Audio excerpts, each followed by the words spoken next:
Welcome to all in our lecture series of PPCM. In our today lecture, we cover the net present value topic.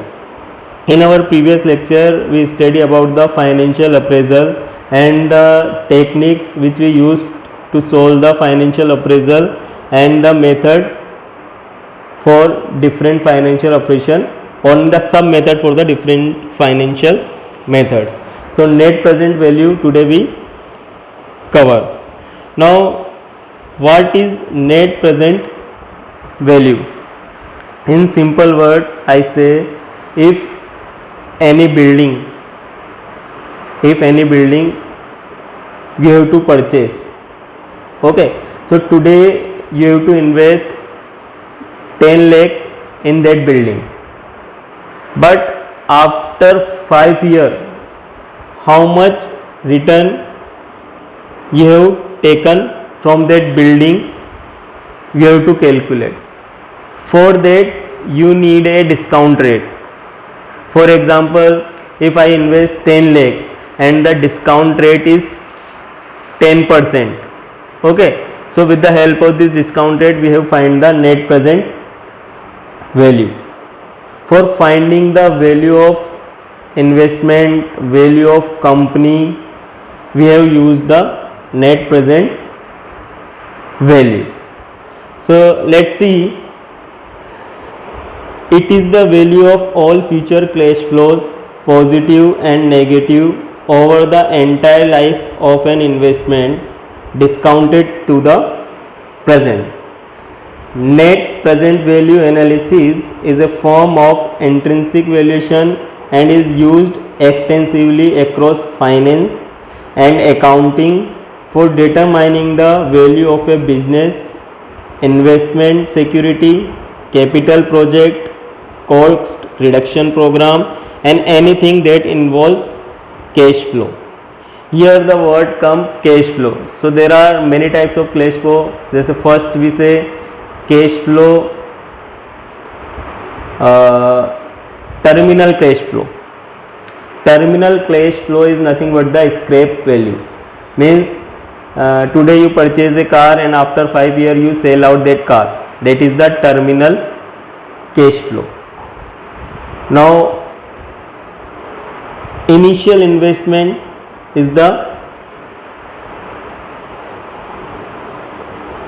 also the cash flow, and the cash flow for future is means your initial investment is 10,000, so after 1 year you are getting 10,000, after 2 years you are getting 20,000. so your this 1 year 2 year is the cash flow of future.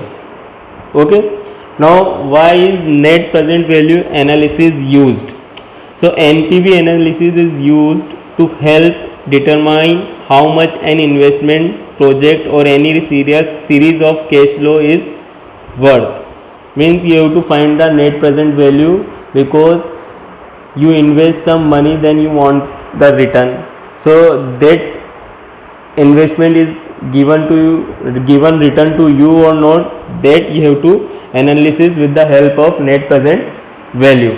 Now why are cash flows discounted? So there are two main reasons for that. First is to adjust for the risk of an investment opportunity, and second one is to account for the time value of money.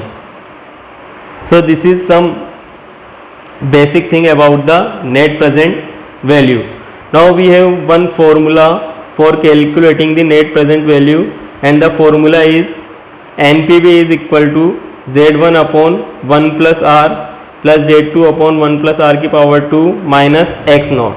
So here Z1 is cash flow in time 1, Z2 is cash flow in time 2, R is the discounted rate or expected returns, and X naught is the cash outflow in time 0.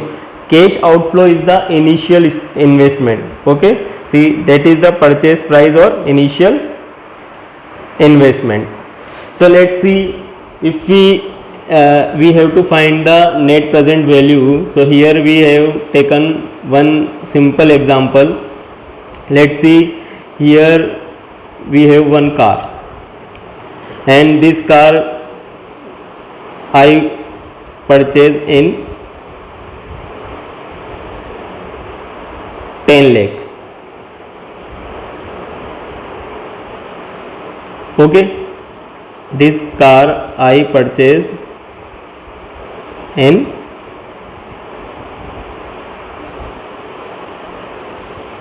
10 lakh. So now after purchasing this car, what I do, I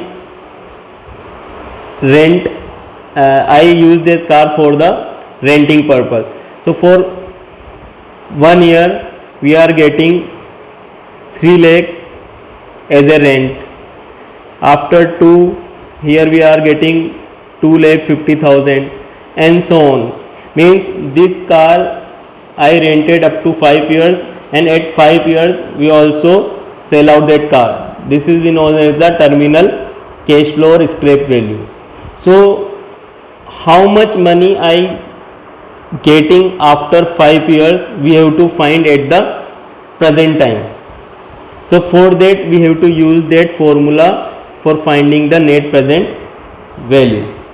Okay, and the concept of finding the net present value is clear in our next lecture, because in our next lecture we have taken one problem based on the net present value. So today lecture is over, guys. Thank you.